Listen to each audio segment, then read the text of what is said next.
Moi taas. Ajattelin tässä tehdä tämmöisen pikku erikoisjakson, vähän niin kuin nopean jakson, ihan täytekakkupohjasta. Tätä täytekakkupohjaa voi sitten käyttää kyllä niin kuin aivan vaikka minkälaisten täytteiden kanssa, oli se sitten moussetäytettä tai ihan peruskermatäytteillä, missä on jotain marjaa tai hedelmää seassa tai mitä vaan. Mutta myöskin voi tehdä niin, että tästä samasta kakkupohjasta, vaikka minä teen nyt vaalean pohjan, niin voi tehdä siis suklaisen pohjan ihan sillä periaatteella vaan, että osan jauhosta korvaa sitten kaakaolla. Mutta minä nyt teen ihan tavallisen. Eli mulla on tässä nyt kananmunaa ja mä mittaan sen sillä, että mä laitan sen tänne vanha-aikaisella tavalla tänne lasiin ja katsotaan kuinka paljon tätä tuli tänne tätä kananmunaa. Eli sitä on nyt tästä lasista mitattuna tuon verran. Ja sitten ei panna tätä kaataa vielä mihinkään, kun mä otan tähän sokerin ja mä mittaan sitä sokeria suurin piirtein saman verran. Eli otamme sokerin ja mittaamme sitä niin kuin silleen suunnilleen saman mittaisesti. Ja nyt mä kaadan nämä tänne. Ja muistan, että se oli tämän verran vajaa tätä sokeria. Ja sitten mä mittaan myöskin samalla tähän lasiin vehnäjauhot. Tätä tulee suurin piirtein saman verran kuin sitä sokeria.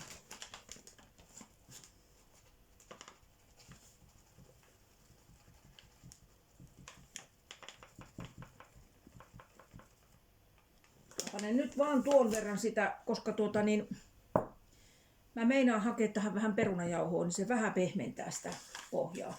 Että ei ihan kokonaan tule täällä pelkällä vehnäjauholla, vaan pistän siihen pikkasen perunajauhoa. Eli mä laitan tähän nyt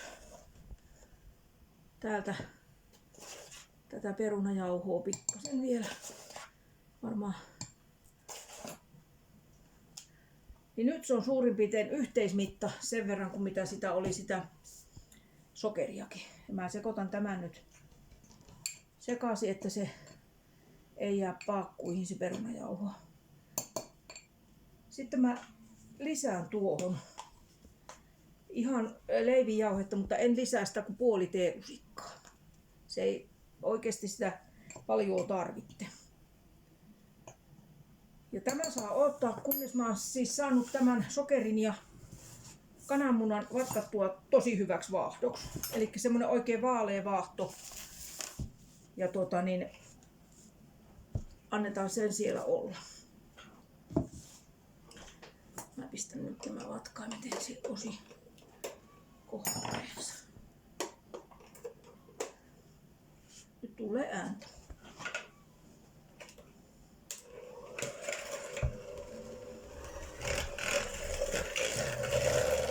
No niin, nyt mäpäs näytän teille nyt. Tää on nyt niinku tällä lailla näin, että kun tähän piirtää tällä vatkaimella, niin tähän jää tämmönen kasi.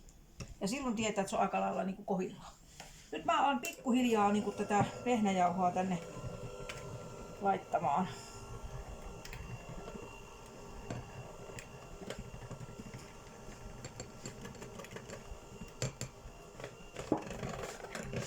Oikein oppisestihan tämä pitäisi nyt tehdä sillä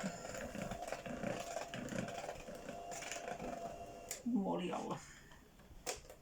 Mutta en minä sitä nyt paljon vatkannut. No niin, mulla on siis vuokavoideltu ja tämä vuokavoiteluhan on näytetty jo aikaisemmassa jaksossa. Siinä missä oli tiikerikakkua, niin nyt mä vaan kaadan tän kakkutaikinamassan tänne vuokaan.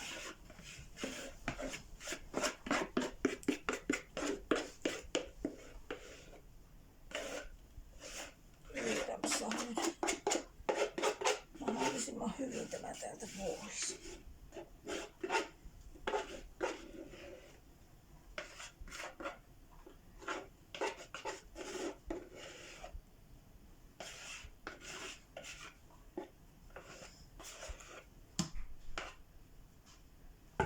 Täytyy ottaa tuosta. niin tää lähtee nyt uuniin 180 alaosastoon, uunin alatasolle. Ja suurin piirtein se on siellä semmosen 30-40 minuuttia sen kakku, tai se kakku riippuu aina sen kypsyys siitä omasta uunista. Ja se pitää kokeilla tikulla, että jääkö tikkuun kakkutaikinaa vai ei. Mutta minä vien tämän uuniin. No niin, mä otin nyt tämän pohjan sieltä uunista ja puotan sen tälleen tärähtämään. Se tarkoittaa sitä, että kun se on täräytetty, niin pinta, kun se monesti tulee tällainen kupru uunissa, niin sitten se niin kuin laskeutuu tasaiseksi ajan kanssa. Sitten siitä ei tule kuprupintasta. Joo.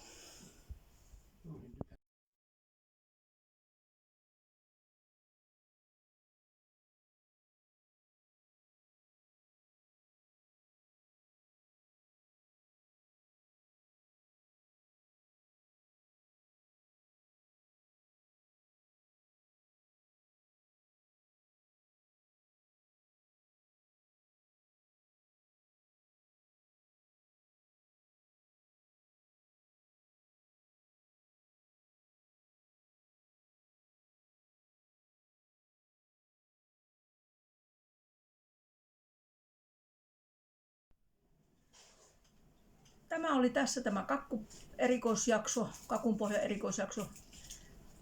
Hei hei!